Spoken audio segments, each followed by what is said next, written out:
Hello, I'm Steph from iDriver Classic, and in today's video I'm going to talk to you about Morris Minors and in particular what you do when something goes wrong, because quite often I talk about all the joys of classic car ownership and I miss the bits out where things aren't particularly savoury. Now I want you to first of all start by having a little listen to this engine, because this is where this story begins, and it began on the day that I went off to vote at the polling station. So we're going back a couple of weeks now, but anyway, have a listen.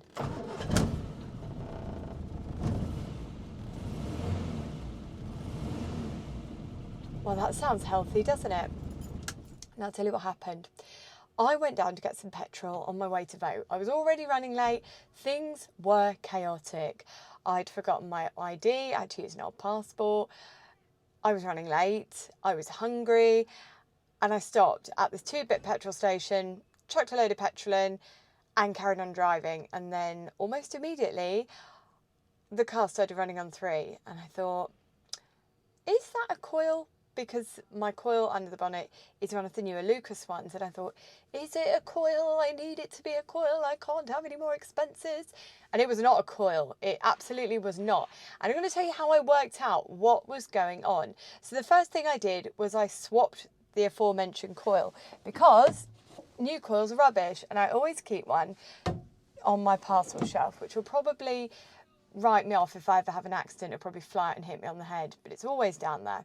The next thing that I tried was, I thought, is it a HT lead? Is there something going wrong? And I'm going to come on to points of condenser in just a minute.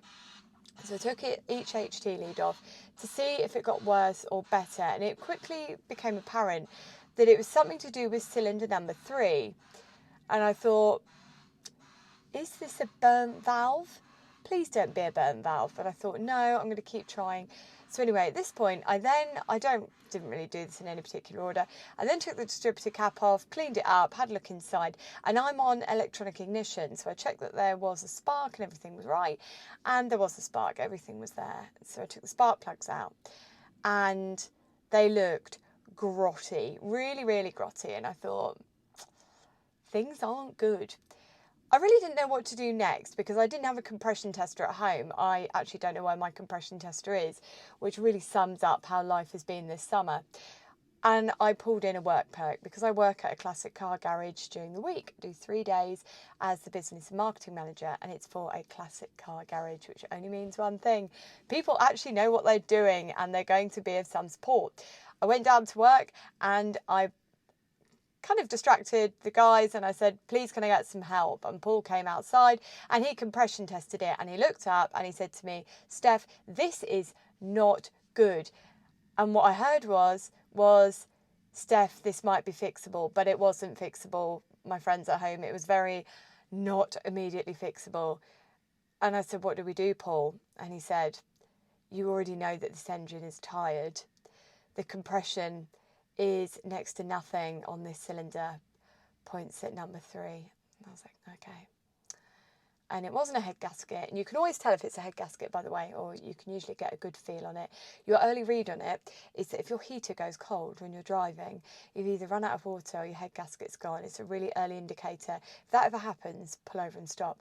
And the heater was its usual mediocre level of hot. So I knew it wasn't that.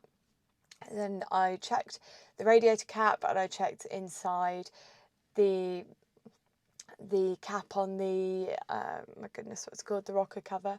And I pulled that off. No mayo on the cap, no oil in the water in the radiator. So I thought, well, it doesn't look like it's a head gasket problem. And I actually have a temperature gauge in the car. And that was showing completely normal.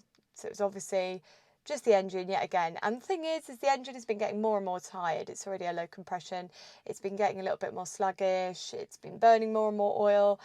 And I just thought, do you know what? Now is the time to bite the bullet.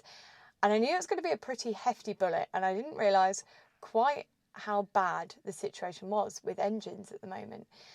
And I went on to ESM, East Sussex Miners, and they were out of stock.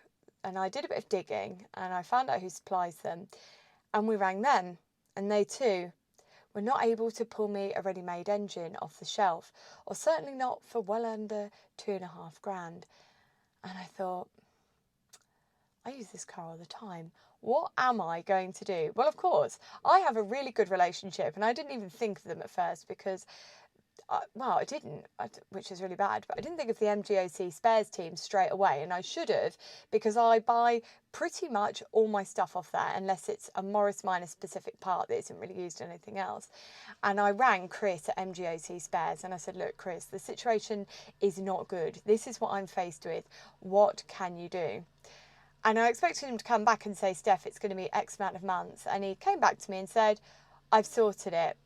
We have got onto Ivor Searle for you, and I've sorted an engine. And I could have just lost it at that point. And he gave me a really good price on it.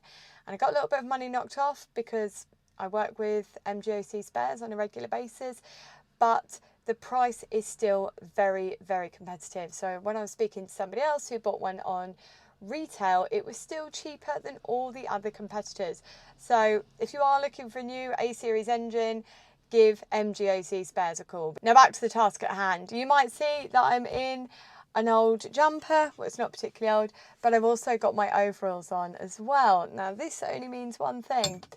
My engine has arrived and I'm off to go and fit it at work. So in today's video, we've talked about everything that's happened, what we did to diagnose, all about the new engine.